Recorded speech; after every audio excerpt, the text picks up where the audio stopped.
I'm fantastic to see such a great turnout. Thank you all for joining us this evening. My name's Tracy Moselle. I don't know very many of you yet because I just joined the Kootenay Mountaineering Club this last year. And of course, we haven't been able to get together, but it's fantastic to kind of meet you all online. And so I'm hosting tonight on behalf of Garry Beaudry, who has a gorgeous presentation for us about his kayaking trip in the Bella Coola area. Garry is open to questions during the presentation, so don't feel like you have to hold on to your questions until the end. All right, so go ahead, Garry. Okay, thanks. So here's the kayak trip, 2020, North and South Bentinck Arms, which is really close to Bella Coola. So when did we do this?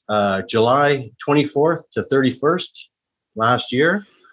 And I'm going to take you for a little trip across the Chilcotin Plateau. It's such a gorgeous plateau. I didn't just want to start in Bella Coola. I wanted to take you on the drive out there and show you some of the sights and a tiny little bit of Tweedsmuir Park and maybe a few things just to whet your appetite for going for a holiday out that way. I'll try to fill in a little bit of history as we go out there, show you what equipment we used for the trip, and then talk about the paddling trip itself. Okay, so how do you get there? Nelson to Kamloops is about 6 hours. And then Kamloops to Williams Lake is about 3 hours. And then Williams Lake to Bella Coola is about another 6 hours. So here we are in Williams Lake, and you drop down over the Fraser River. And as soon as you get back on top, this is pretty well all considered the Chilcotin, this side of the Fraser. So you cruise across the Chilcotin, here's Tweedsmuir Park, then you drop down into Bella Coola. So I put some pictures across here. The first one is going to be of Redstone. The Redstone First Nation is there. I'll show you a few pictures there. And then we'll come down here to Clean. Pictures there. And then we go up to the Itcha El Gacho Provincial Park. Quick glimpse there. Down to Charlotte Lake. Up to Nimpo Lake. And we'll come along the road and I'll show you a couple of pics in the Rainbow Range. Drop down the big hill into the Bella Coola Valley. And this little tiny inlet right here is North Bentinck Arm. And this longer one down this way is South Bentinck Arm. And it's really quite interesting because these arms cut a long ways back into the interior. If you look up and down the coast of BC, these arms are some of the ones that stick furthest back into the interior. You get a little further out on the ocean and you get out to Shearwater and Bella Bella. Bella Bella is an Indian First Nations village out here, and Shearwater is kind of more the commercial side of it. And there is good kayaking to be had right from these places. And you go down here, and this is the Hackeye Luxballis Conservancy area and Hackeye Pass. And the scenery out here is a lot more horizontal than where I'm going to take you. It's more vertical where I'm taking you, but there's lots of sandy beaches and gorgeous scenery out here.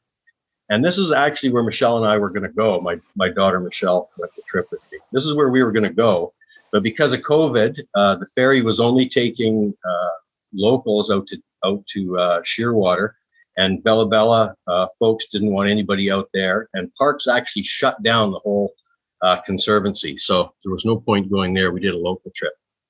But if you like this show, there's several people on the call tonight who have been paddling out there. And maybe they can put a little slideshow together and show us what it looks like out there.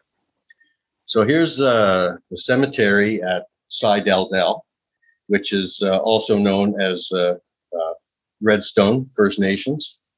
So Redstone's part of the Chilcotin Nation. There's about 350 people live on the reserve here. There's about 700 total in the band. They have a very cool rodeo in August of each year. And the highlight is this crazy death-defying race down a mountain, through a river, and into the fairgrounds. My wife and I were there a couple of years ago, and what we saw is there was only 3 people in this race. It's very, very dangerous. But they came down. One guy was in the lead, went down into the river. They drop out of sight. And all of a sudden, his horse comes back out, the saddle on underneath, no rider. The other 2 people passed him. One of them those one, but it was pretty wild.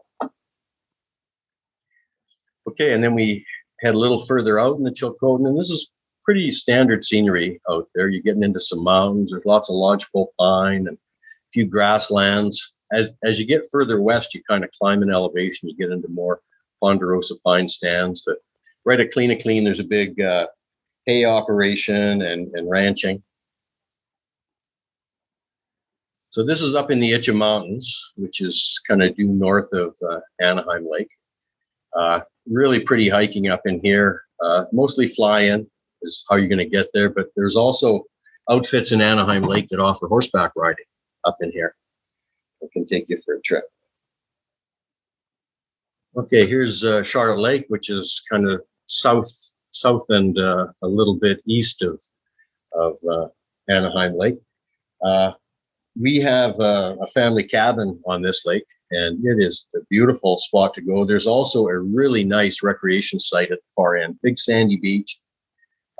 Very nice place to go for camping for as long as you like. And this is a great place to go kayaking too. My daughter and I, a couple of years ago, we did a circumnavigational lake, and it took us about 3 days. So it's very cool too. And actually, when we were on that trip, we got entertained by a wolf pack one night, and I think they killed a deer, and then they were pretty excited about it. And they were howling all night long, and the next morning, which was quite rare. I hadn't heard wolves sort of howling in the middle of the day. Here's a hay rack near Anaheim Lake. So I'm not sure if this thing still exists anymore. This was probably in the late 80s we took this picture. But, there's some kind of a hinges and things on here, and I'm not sure exactly how it worked, but they would cut the hay and drag it up on here and then flip it up onto a wagon. So here's a pine fence just outside Anaheim Lake. And, the lodgepole pine's the go-to building material out there. There's all sorts of different kinds of fences. There's snake fences and these type of fences, and I forget all the names of them, but lots and lots of fences out there. Okay, so this summer, when you get close to Anaheim, it's the home of the Algacho Nation, First Nation. And the Algacho First Nation are a subgroup of the Carrier people to the north. So they're not Chilcotin people, as they are in Seidel Dell, but there's kind of a bubble of the Carrier people that drop down and form the Algacho Nation. So the main village used to be north of Anaheim Lake at a place called Algacho.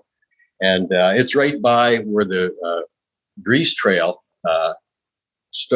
passes through. And the Grease Trail is a famous historic trail where the coastal First Nations used to trade oolakan grease, which is a little smelt fish that they would ferment and boil down and scrape the oil off, and they would trade that.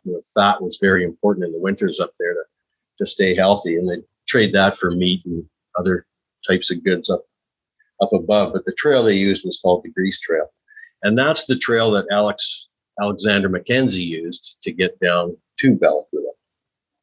So village was moved to its present site at Anaheim Lake. I'm not sure when, but there was a few reasons why. Road to Bella Coola was finished in 1953. Mandatory schooling was brought in, and there was actually more opportunities near the white settlement. So First Nations moved their whole community down there. And these guys as well have a fantastic rodeo, one of the best small rodeos in the province. It happens in early July. So if you're going out there in early July, you'll have to make sure you take it in. And not to brag, but my gang took second place in the wild cow milking contest in 1981. So we didn't go in to Anaheim, but I'd been there before, so I had some pictures, and this is one of the stores there. Quite entertaining. I love the Christensen store. If we haven't got it, you don't need it. And you see the liquor store sign on the right, and there's mushroom buyers here, and quite a selection in there. One of the cool things inside the store here is they've got a whole bunch of old cowboy hats from all the sort of famous cowboys around there, all stapled up on the wall with the names underneath them of which cowboys had them. So about half an hour, 50 kilometers or so west, we hit Tweedsmuir Park. So this line right here, hopefully everybody can see my cursor. That's a Highway 20 that's carrying on through Heckman Pass and down to Bella Coola. And this is all Tweedsmuir Park in here. And I guess Mackenzie Heritage Trail is likely part of the base trail. But it went up high beyond this and over to Anaheim. I'll catch up. Anyways, it's there's a lot of lovely trails in here, some great camping, and I knew as a bunch of KMCers, it'd be paradise for people who wanted to go up and spend a week up there. The bugs can be bad in the summer, but late summer, early fall, it's just absolutely gorgeous. It takes about an hour to get to Alpine, and then the whole area is Alpine. You can walk for days once you get up there. So I'm going to show you a couple of pictures just up this little Rainbow Range Trail, just an hour or so into the park. So an hour up and you hit the Alpine, and that's what the first little lakes look. And you can just see all the country up there is Alpine and gorgeous to make your own trails and do some great camping. Some very interesting things up there to see. There was a big Indiana Jones rock. You had to not put your tent underneath that one. And this was on that one day we walked in about 20K, and this was a couple of ranges further over. But I was able to zoom in. I didn't have a great camera either, but zoomed in here and took some pictures. And this mineralization is, of course, why it gets the name of the Rainbow Mountains. Okay, now we head down the hill.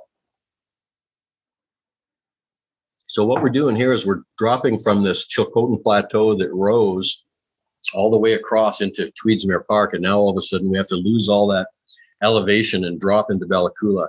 So it's quite narrow and quite steep, and it was built by the local folks in Bella Coola. They call it the Freedom Trail, and it was after years of the government not delivering on their promise to build a road, they finally built it themselves. So this is what it looks like if you're in a car on the way up. And if you look over the bank, that's what it looks like. So you don't want to go over the bank. And you know your road's on some steep ground when you get mountain goats right on the road. So you hit the bottom of the hill and you arrive in the beautiful, lush Bella Coola Valley. And this is my daughter's farm in Haggensburg. This is about a 20-minute drive from Bella Coola. And anybody who's been to Bella Coola before, this is Cliff Nygaard driving the tractor there and helping to start cut the hay in the fields. Cliff's been a fixture down there forever. Okay, so this is the Bella Coola Valley and home to the Newhawk First Nation. And so here's 4 Mile Village, which is where probably about half of the First Nations live, and then Bella Coola town site where the other half live. So we're gonna do a little switch and go to Google. So this is Haggensburg. This little square right here is my daughter's farm. This is the school right here. Okay, so we cruise down the valley. See some of the creeks run across. Here's the airport.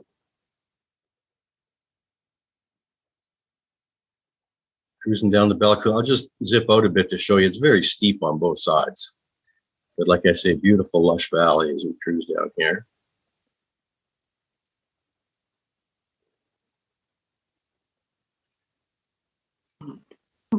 So here's the village at 4 Mile. And there was I lived down here from 1981 to 1986, and there almost was nobody here at the time. This really wasn't developed. It's all been developed since that time. And this little square right here is where there's a bunch of diesel generators, which generate about half the power for the valley. And then there's a small hydroelectric plant around the corner at a place called Clayton Falls Creek. So here's Bella Coola right here, and we'll zip in a little bit. And this line, right where it says 20 and comes down here, this line divides the First Nations Reserve on this side, and the rest of the town, all the commercial buildings and hotels and restaurants and things like that, hospital, and old folks home is all on this side of this line. Gary? So, yeah. I just wanted to ask on that Highway 20, it like the earlier part of it where you were coming down from where the lakes were, is that Highway 20 unpaved? Yeah, so yeah, interesting. When I was there in 81, most of it was unpaved. So what they've done it's paved for about the first couple of hours out from Williams Lake. And then there was a highways manager by the name of Tracy Cooper, and he ended up seal coating the next, I don't know, several hours of road. And it's been done 2 or 3 or 4 times now. So it's just about like pavement. It's quite good. And there are little patches of pavement, like between Nimpo and Anaheim is paved. And then there's dirt road from Anaheim to the bottom of the hill, and then it's paved again in the valley. Okay. I was wondering what it would be like for cycling. It would be just fine. Just fine. It's a very good road. Yep. And not a lot of traffic. Not really. No. Okay, so here's the gorgeous tide flats. Really nice down here. The river coming out, and there's another couple of big creeks. This is another big creek coming in this side. And years ago, the village used to be on this side of the channel, I understand, on boardwalks and stuff. Mm. So this is Clayton Falls Creek near the top of your screen there. And this is the one that's got the little hydro plant on it. Gives about half the power in the valley. And here is the marina, which is our launching point. Down at that Clayton Falls, there's a nice little municipal recreation area. And this is a picture on one of the signs. I just took a picture of the picture. And so I think this is from like the 1890s. And I think this is when the village was on the far side of the bay. And look at the gorgeous totem poles, eh? Yeah. And a couple of kids standing on there. It's very cool back then. So I'll tell you a little bit about the Newhawk First Nation. So there used to be several villages at the heads of most of the inlets out this way. And the first contact with Europeans was Captain George Vancouver in 1793. And I guess there was a great welcome. They had a heck of a good time getting together and talked about it for years. And it was only a few weeks later that Sir Alexander Mackenzie came down across the Chilcotin Plateau and came down the Grease Trail and arrived in the Bella Coola Valley. And so they missed each other by weeks. After that, things didn't get so good. 1860s smallpox was all over BC, I guess. And as we know, smallpox wiped out a lot of First Nations. And it wiped out many of these Newhawk villages completely. And so what they did is all the survivors got together in Bella Coola, and most of the inlets were left empty. All these villages were abandoned. And so in 2020, there was 900 folks on the reserve, and the total population of the Newhawk Nation, in some census thing I looked up, was about 1,800. So this is a Clayton Falls Creek, just a spawned out pink salmon, common stuff on the coast. And here's beautiful downtown Bella Coola. With the co-op, and as you can see, there's a restaurant and a bakery and a hardware store and everything else in there. There's a hotel just around the corner here, and it's quite a nice little community. So when we got down to the dock, they had a similar kind of COVID sign up. Newhawk Nation territory is not a place of refuge. So this sign was up. The Newhawk actually put a roadblock up, or a road information center, on the way down. As soon as you came down the big hill, there was a place there, and they would talk to you who you're going to visit and stuff like that. And for a while, early in the spring, when people were quite scared, they were actually asking people to go back if you weren't from the valley or weren't going there for some emergency kind of a thing. But when I went down in July, it was open. They were still having some information, asking where you're going and that type of thing. And so it was all okay to paddle in that area, just not further out.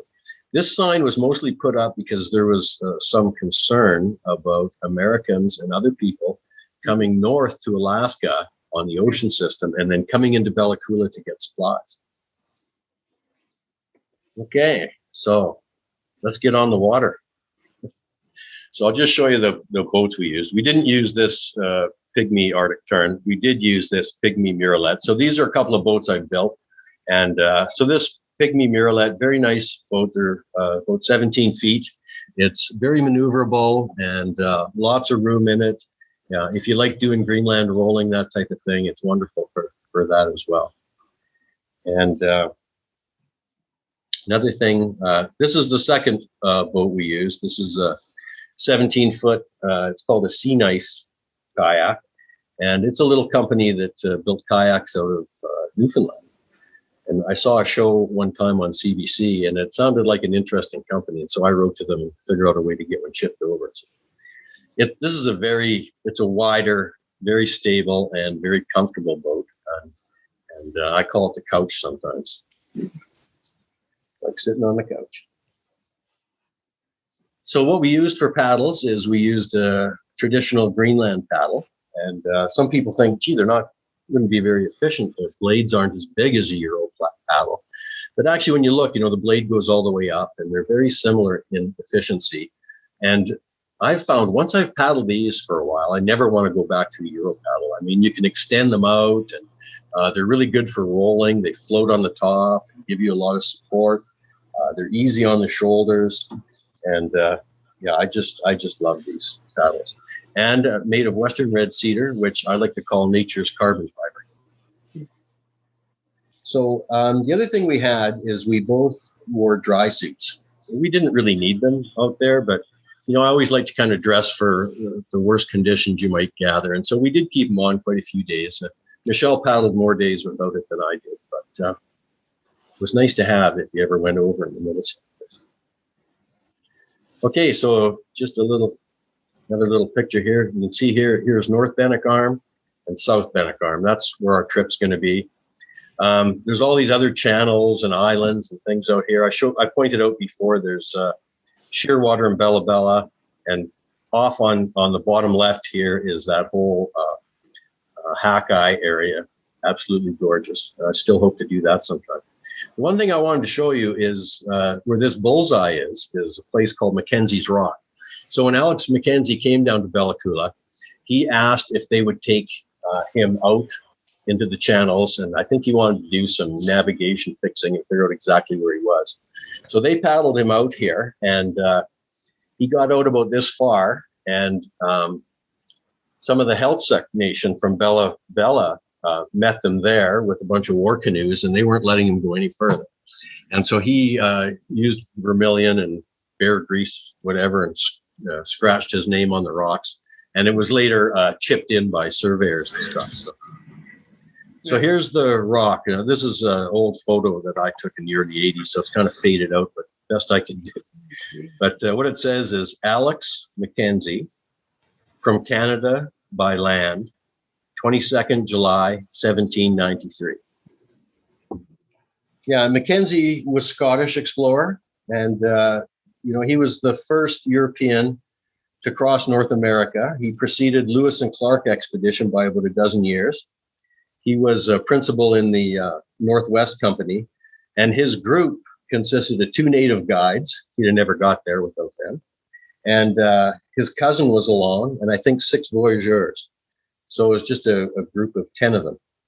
And I think July 20th, they reached Bella Coola, and July 22nd, they ended up out here. So just 227 years later, almost to the day, Michelle and I did our little trip. So this is just another overview of the campsites. So we left Bella Coola. First day we paddled out and we stopped here in Green River. Second day we crossed over here to a place called Talio Point. And we came as far as this Camp 2 at the Talio Hot Springs. The next day we came down to Camp 3 Larso Bay. We were going to carry on further, but some things came up I'll tell you about later. So we went back and camped here at Talio Hot Springs again for the 4th night. 5th night we were back close to Talio Point, and then the 6th day we came home. So here we are leaving Bella Coola. You can see the color of the water. It's just because the river dumps in here. So you get all the silt from the river floating on top of the ocean. And a lot of both these channels have big rivers coming into them. And so you get a lot of that out here. And it doesn't clear up till you get out a little further out. But the water's out by Bella Bella and that whole Hackeye area, absolutely gorgeous and clear. Now, I had a friend who's a diver, and he says if you dive down, you don't go very many feet down and the water becomes very clear because, of course, all this fresh water is lighter than the salt water, and it's got all the silt in it. This is an old cannery on this side called Talio Cannery. So we cruise past Clayton Falls Creek where the hydroelectric is. Come down here. This is called Whiskey Bay. And this next big one's called Windy Bay. So we skipped that and went across and had lunch over here. And we just followed the shoreline all the way into Green Bay. And you can see here, it's about 16 kilometer days. So we took it pretty easy for most of this trip. So here's the Bella Coola Harbor, right where we launched. Here's another view of the Bella Coola Harbor just as we're leaving. And so we're looking back here, and this was just taken a few weeks ago. But this is the tide flats and stuff in Bella Coola there. So this is us arriving in Green Bay. Now I understand there used to be a cannery here too, but I couldn't find any pictures of it or any history on it. But a whole bunch of pilings along this side. And we got here and we knew there was a campsite, but we didn't really know where it was. And so we looked around over here first and we got out for a little while. And it turned out that the tide was just going up, which was perfect because it's up one of these little side channels. And it's about here where I've got my cursor. So we got out and explored around the tide flats for a while. Michelle got back in her kayak. Excuse me. Just as she did, this immature bald eagle flew down and landed right beside me on the sandbar there. And just then Michelle was paddling by. So I thought, oh, there's a good picture. This is her little sail on the front. So there we've paddled up this little side channel by the flats there and tied the boats up for the night. And what you're looking at out here is South Bentinck Arm that we're going to head down tomorrow. So this was the first camp. There's a cabin there and a shed, and great, a couple of benches and a fire pit and stuff. And the weather was good, end of July, so we sat around there, read some books, had some tea, and the cabin was maintained until, I don't know, 4 or 5 years ago, but there's some cool record books in there and people talking about it. And the person who had been living there and kind of maintaining the place wrote in there and just kind of said, I'm getting too old for this, can't stay here anymore, gotta leave. So since then, some of the windows have been broken out. The door sometimes gets left open. So animals have been inside. So Michelle set up her tent on the bottom floor and slept inside her tent. And I went upstairs and cleared this patch out. And I thought, it's not bad up here. I'll just sleep on the floor. Wasn't the best idea. It was full of mosquitoes that night. So there's another picture of the cabin and the benches. So the next morning, this was the crossing that I was most concerned about. Because you've got Burke Channel coming in here, South Bentinck Arm and North Bentinck Arm. And of course, we know anytime you get 3 channels coming together, you got lots of chance for wind and weather. And I've been out here before in some horrendous big wind and weather. And it's not a huge long crossing. See, it's only 3.8, about 4 kilometers to get across. So it's not a long time out there. It's like 20, 25 minutes or something. But I'm always cautious when I'm doing the bigger crossings. So with a little bit of anticipation, we woke up the next morning. It was kind of like glass. It was kind of perfect day to cross. So you're looking at the edge of South Bentinck Arm. So not only was it a perfect day to cross, this was July 26th, and it was my birthday. And just as we left the harbor, we ended up seeing a whale out here. And so I threw a couple of short videos in. Hopefully you can see these. There might even be a bit of sound.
So that was pretty cool. It stayed out there the whole time we were crossing, and actually got in behind us and went right in close to shore. And it was very neat to see a whale out there. And I'd never seen. I think it was a gray whale. I don't think it was a humpback, because it never came out of the water. We never did see a big flipper on the side. It seemed like a gray whale went down pretty quickly. But I'd never, all the time I lived down there, we rode in boats quite a bit. And I've seen killer whales come in right into Bella Coola, but I'd never seen a whale this close in. So that was pretty cool. And what you're seeing here, this is South Bentinck Arm we're looking at here, and this is Talio Point where our crossing is going to.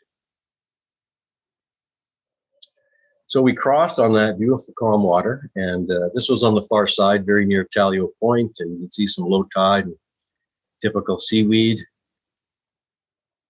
So this is looking down from Talio Point, and Benson's Island here is something to keep in mind. It shows up in a lot of these pictures, and this is where the hot springs is. Right about there is where we're heading, and where we had lunch is right in here. So again, we're at Talio Point. We're gonna paddle down the side. We'll cross across here, and this is a short crossing, a couple of clicks maybe. And then we come down the edge, and we get to a hot springs right about in here. So there's about 14 kilometers along with the ford across. So it's an 18-kilometer day. So this is the lunch stop, that big creek coming in at the side. And that's one thing down here. There's lots of water coming in all over the place. So we had a lovely lunch here. There's some nice sandy edges and some good rocks to sit on. And after lunch, we crossed the little bay and decided we should take a hike up and see what the waterfall's like up here. So there's Michelle scrambling up, and this is beautiful, deep sphagnum moss. You sink about 6 or 8 inches in it every footstep, and it's like walking on a big carpet getting up here. And so Michelle was there first, because I was dilly-dallying behind and eating all the huckleberries that were thick in there. Of course, I'm a little concerned about bears because there's so many huckleberries. But there's the view of the falls. Once Michelle got up there, she took a little panoramic, and kind of cool. This is an interesting thing. What we have here is a big old dead cedar log, and this is the big thick moss on both sides. And in the middle, this is where the bears go across all the time. So there's a trail here, and you can just see where they scrape all the moss off and go through there. And you get into here, here's a picture of the trail, and you've got these big dinner plate size impressions going along where the bears walk time and time again in the same footprints. And it's a pretty solid bear trail. So I'm sure they've been doing it for hundreds of years. So again, some more concerns about bears. So we got back on the water, and we had a little bit of wind that afternoon. It doesn't look very windy here, but there was quite a few whitecaps up there and stuff. And Michelle tried her sail, and yeah, it was okay. It wasn't that great. I could pretty well keep up with her very easily with a gentle paddle. And so we kind of marked it up to maybe a gimmick. I wouldn't rush out and buy one anyway.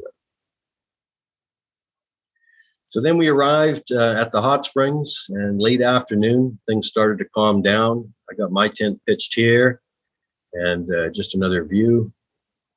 There's Michelle. So you can see it's a nice flat spot, and signs of an old camp there. And you can just see the corner of Michelle's tent over here. There's probably enough room for 4 or 5 tents in here at least. And there's actually quite a nice outhouse a little further to the left of the picture. So we took it easy in the afternoon, and then we, and more berries, another variety here, red huckleberries. So then we started to work our way over to the hot springs. They're not very far, like 5 or 10 minute walk. You get onto some of these boardwalks that have been built there. And this is actually the hot springs right at the end here. So we got there, and Michelle decided she had to go in the cold pool in the ocean first. So she went for a little swim in the ocean.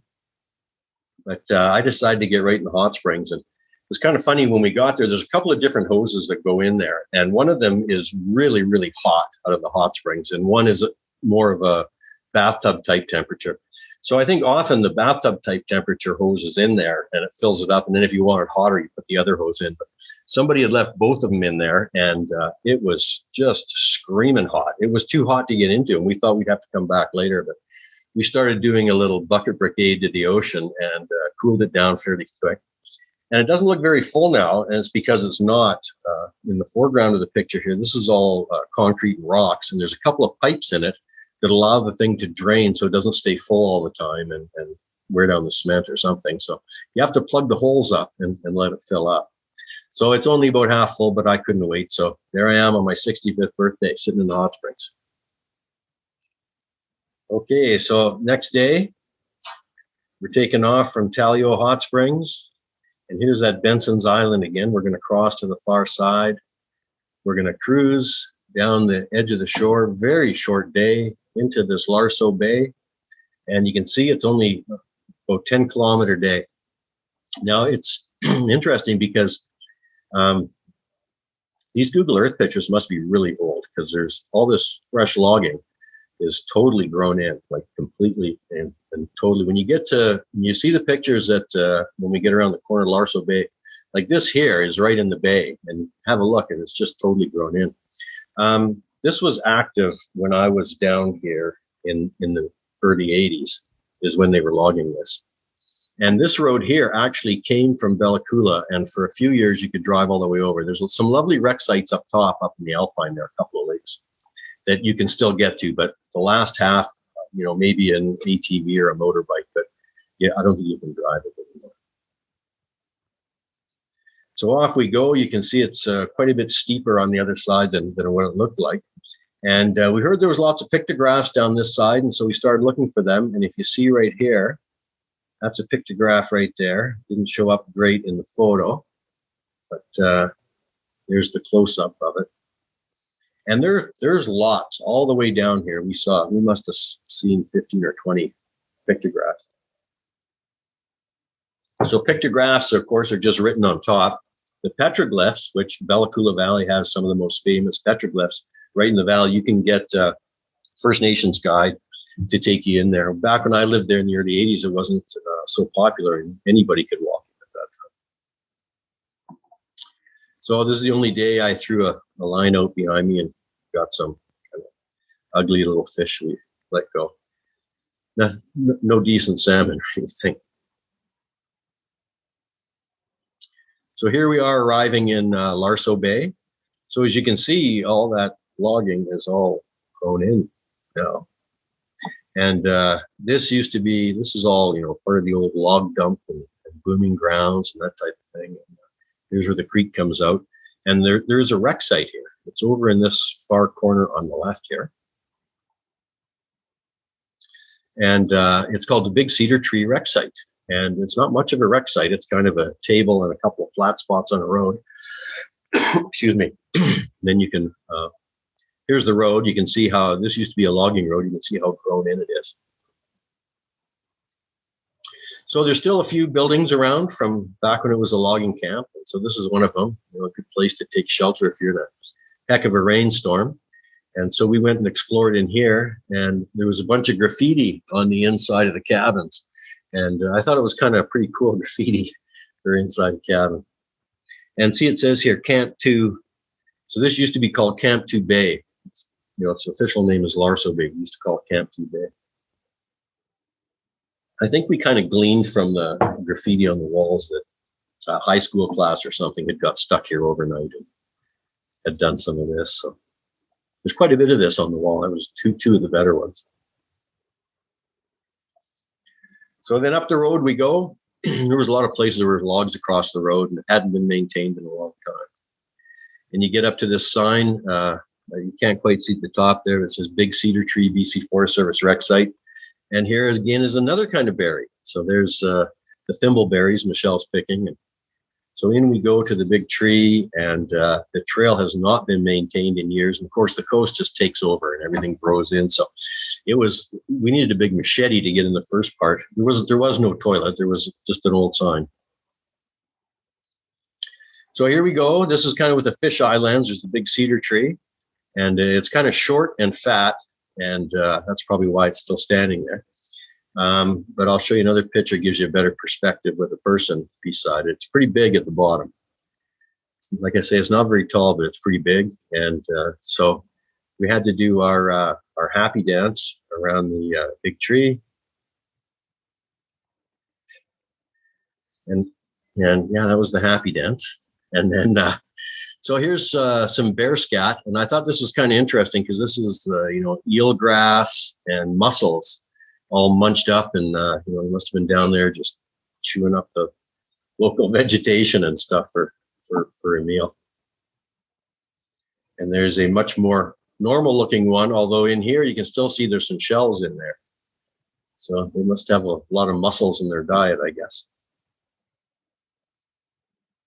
So there's from the bay looking down South Bentinck Arm. So we were going to go to the end of South Bentinck Arm and spend a couple more days down there and a few more days coming back. I think we planned on 8 or 9 days originally. But the night, it doesn't look like it here, but the night before, the wind had really come up and it was roaring down the inlet. And we knew that would take us down there really quick. It was probably going to about 20 kilometers from here to the end of the inlet. So we thought it'd be no problem getting there. But then we thought, okay, if the wind's up for the 2 days after that, it was going to, and the tides were against us in the daytime. So we thought we're going to be fighting the wind and the tides. And, if you get in the ocean and you're fighting wind and tides, your speed is cut drastically. And so I just didn't feel up to it and told Michelle, and she said, that's fine. So we bailed there. And I'm going to take you onto Google Earth and just show you where we would have gone. Okay, here we are in Bella Coola still. So cruise down. Oops, I'm not there yet. So here we go. There's that Benson's Island again, and there's the hot springs. It doesn't look just right from there, but there's Larso Bay where we're at.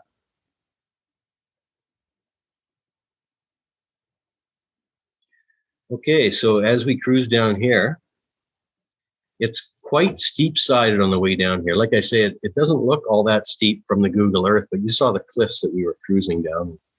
Like this here is sheer cliffs along there. So you cruise down, there's a few little creeks and stuff you can probably get out. So you get down to the end of South Bentinck Arm, and this first river here is called the Noack. And we were thinking we would come down, and this is the old log dump.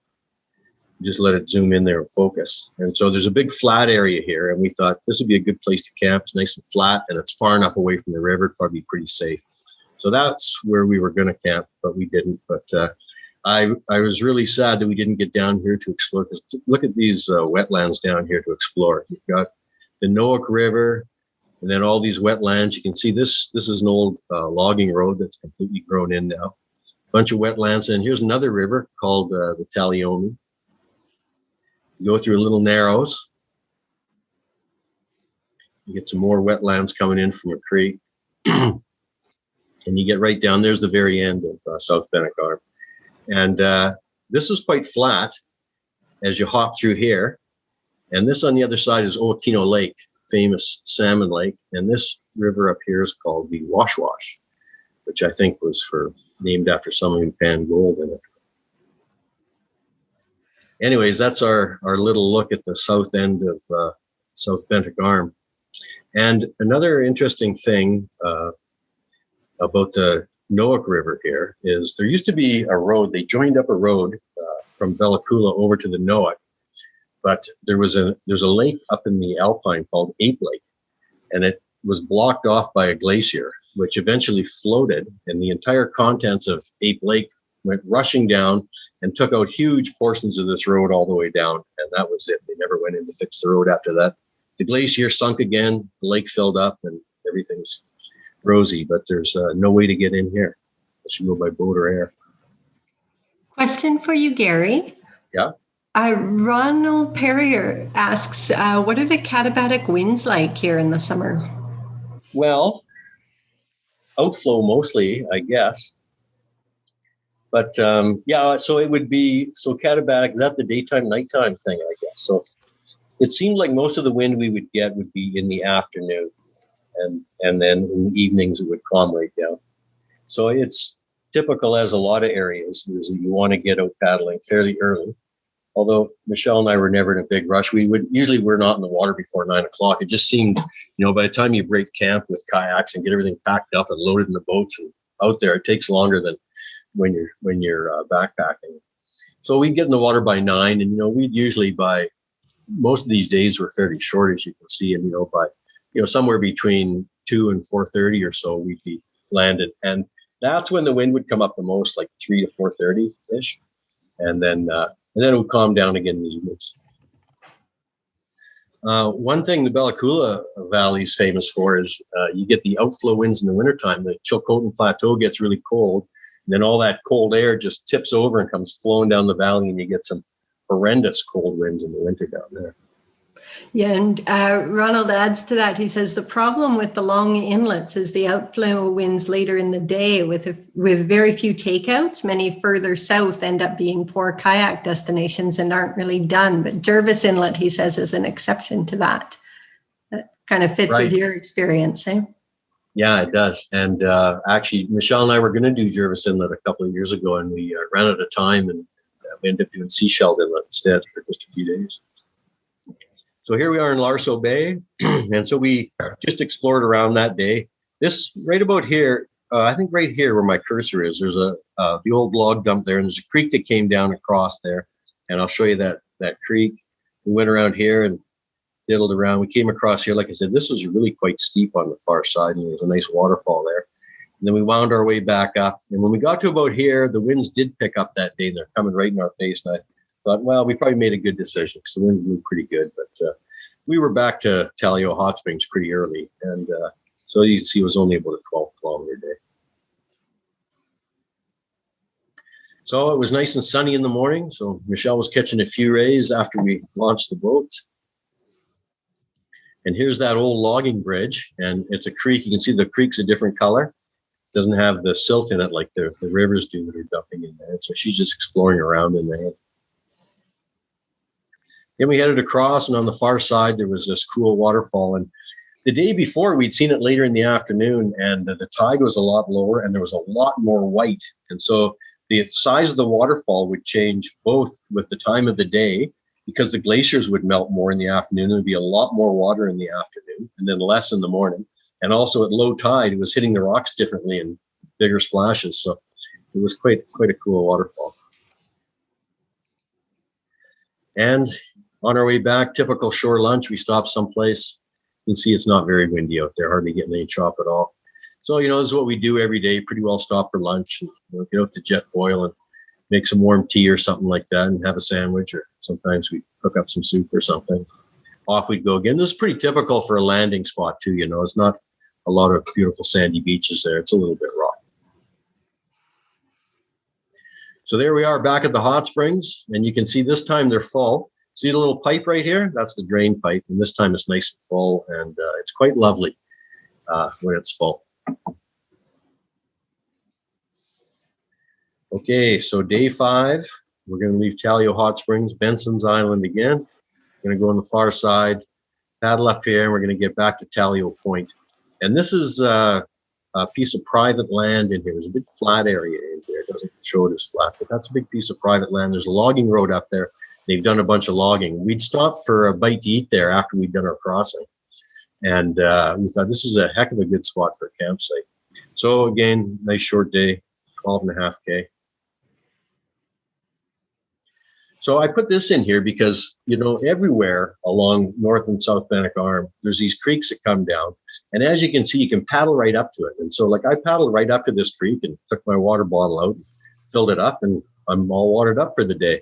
And, you get on some of these kayak trips, like out in the Broken Group and places like that, and there's no water, and you're packing all your water, and you got some big bladder in your kayak, and loads of water in the front and the back and everything. And here you don't have to worry about that.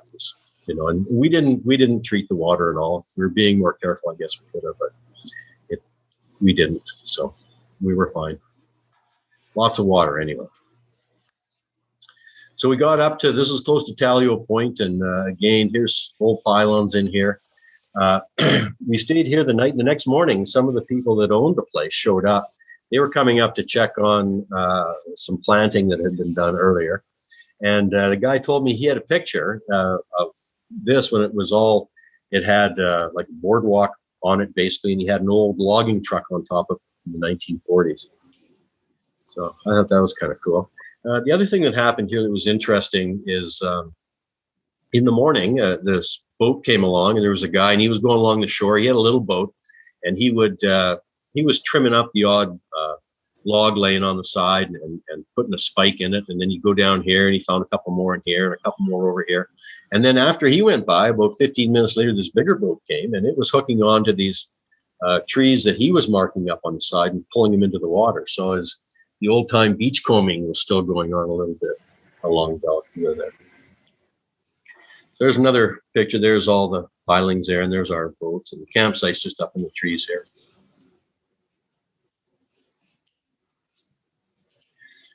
Pulled our kayaks up that night. The tide comes in pretty high, and everybody who's kayaked in the ocean knows you got to keep your boat safe at night. You don't want to come back in the morning and not find them. So here was a nice little flat spot we found. See, all this stuff's 60, 80 years old. And second growth in there from the first time they logged it. There's a couple of tents in there. It was a gorgeous little spot. So we walked up the road and got up to the top, and this was the stuff I think that they were planting that year. And this is the stuff that was logged a few years ago. And this is the only place we saw a bear. It was up in this corner up here someplace.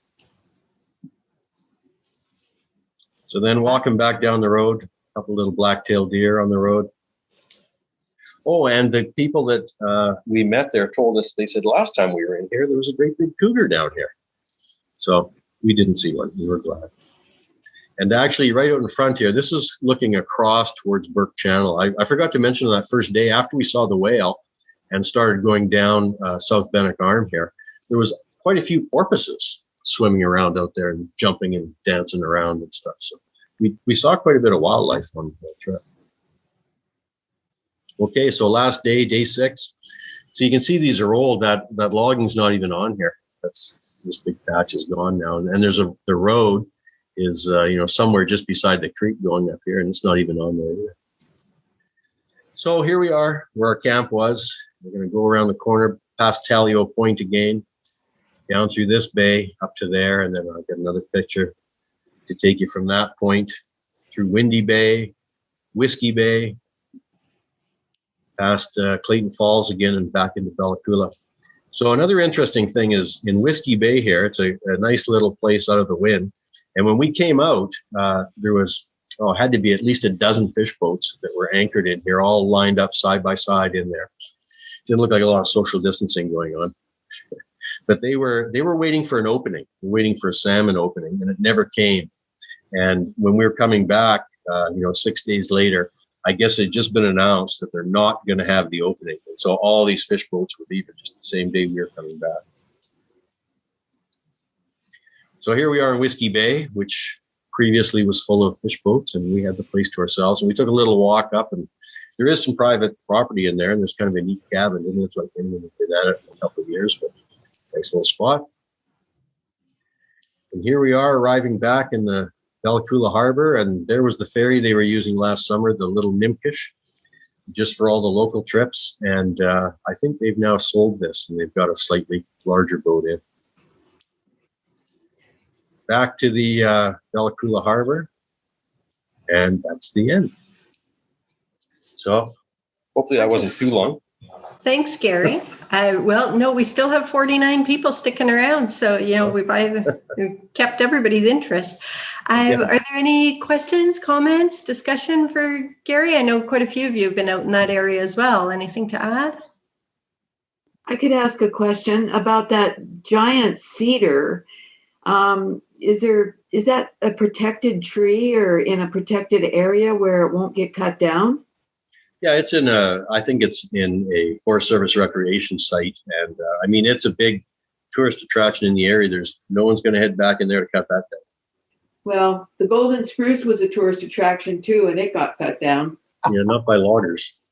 No, I know. There's a story there. What were the tide ranges, Gary? Pretty good, actually. I was quite surprised, and gee, I should have had that information, but it was a long way. We would get there early in the afternoon, and I think, this is going to be plenty.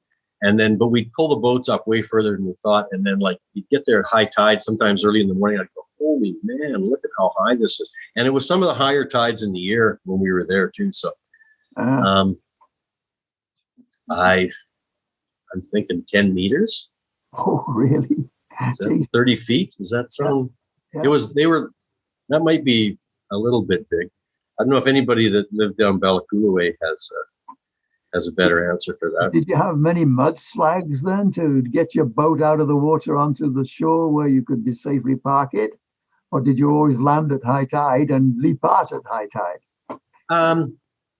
No, there was some areas like in Green River, we were glad we were there at high tide because it would have been a long drag up that sort of side channel. But we were there pretty high tide. And then the next morning, the tide was coming up. So we did have to carry the boats, maybe 50 meters, but it was good footing and it wasn't a bunch of slimy mud. And so that was okay. And down at the hot springs, there was kind of a long flat of eelgrass. It was a little bit muddy, but you would sink like up to your ankles and then it was solid. So it wasn't bad. It was like, 5 or 8 minutes of boat to get it right up to the high and dry. And then the next morning was high. And you saw that day we were leaving in Larso Bay, it was very high. Michelle was sort of sitting in the grass and stuff there. Yeah. Okay, well, you might be right, Ron. But I was surprised at how big they were. Like I looked at them, and I'd done some of the stuff further down south, and I was really surprised at how big the tides were.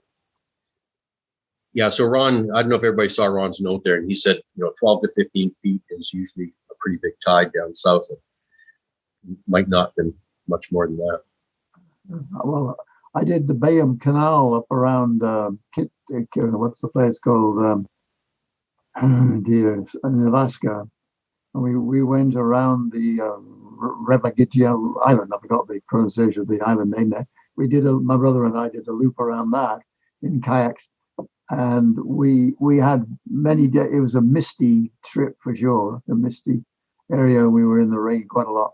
But we had long slogs because of the tidal range and the timing of our trip. Every day we sort of had to park the boats on the water's edge and then lug our kit 2 or 3 trips from the boat to the shore where we could put a tent up and gradually keep moving the boat up as the tide came in as we were doing the unloading and reloading the next day. We had a lot of mud paddling. Yeah. A few years ago. Yeah. Yeah. See, the one thing here, it's fairly steep-sided hillsides going in and out there with just these little estuaries, and so it wasn't too much of that. Yeah. And I saw somebody asked a question there about whether we hung our food at night, and yes, we did. We'd stuff it all in 1 or 2 sacks. We had some big bags too. Ron says IKEA blue bags make moving. So, at the end of the day, you throw all your stuff in some big sacks and drag them up there. So we had something like that. And we would empty a couple of our bags, like sleeping bags or whatever, and fill all the food in there, and then throw the rock over a branch and pull the stuff up in the air. I think the last night we just we didn't have much food left, and we were getting a bit lazy, and I think we stuffed it in the kayak and closed it in there. I know that's not the best idea. Sometimes the barrel decides he wants to get into the kayak. Yeah. Most nights we did hang it. I have a question for you, Gary, with regard to the inlets. So the inlets are from the ocean. So how far in before it goes from salt water to fresh water? Well, there's salt water all the way. Although it's not really salty. Like if you stick your hand in it, it's not super salty because those rivers that come out that floats on top of the salt water, if you can drop something down deeper and pull it up, it's saltier. Huh. Huh. So, because you said you just filled your water bottle by that creek, and I wondered if it was a little salty. Well, I got in really close to the edge there, and it's flowing pretty good there, and so I just kept it on the very surface, filled it up. Didn't taste salty. Thanks. Yeah. Well, I would love to see someone doing on that Hackeye area. Anybody that's paddled out there, because I'd still like to go out and do that. And, you can take BC ferries out to Shearwater or Bella and start from there? Or I understand you can take a ferry up from Vancouver Island and start from that end. Incidentally, Gary, Bert Port and I and a whole bunch of others, including Fred Thiessen, were in Ape Lake on a KMC climbing camp expedition. And it seems to me we were there like weeks or a few days before the big drain happened out of the lake. We flew in there with a float plane, landed on the lake. That was the time when we arrived at the campsite and discovered, as we tried to put the cook tent up, that all the stitching was rotten, and we had to spend our first half day stitching all the seams with our emergency kits and our dental floss. I'm sure. I see Bert there. I'm sure he remembers it. Yeah, that's great. That's amazing country. Bringing dental floss along. All right. Yeah. That's amazing country up there by Ape Lake, and I've flown up there in a helicopter, landed there, and walked around up in there, but never done any mountaineering. So. Very cool up there. Yeah, it was. Did we get all the questions, Tracy? I think that's it. That's all I've seen coming in on the chat. Lots of people saying thank you very much. It was a great presentation. I have to agree with that. Thanks so much for doing that, Gary. Oh, you're welcome. So I'll stop the recording now, but I'll leave the meeting up for a little bit in case anybody wants to hang out and visit for a bit. But thanks again, Gary. That was fantastic. Okay. Thanks for coming, everybody. It was good fun. Thank you, Gary. It was excellent.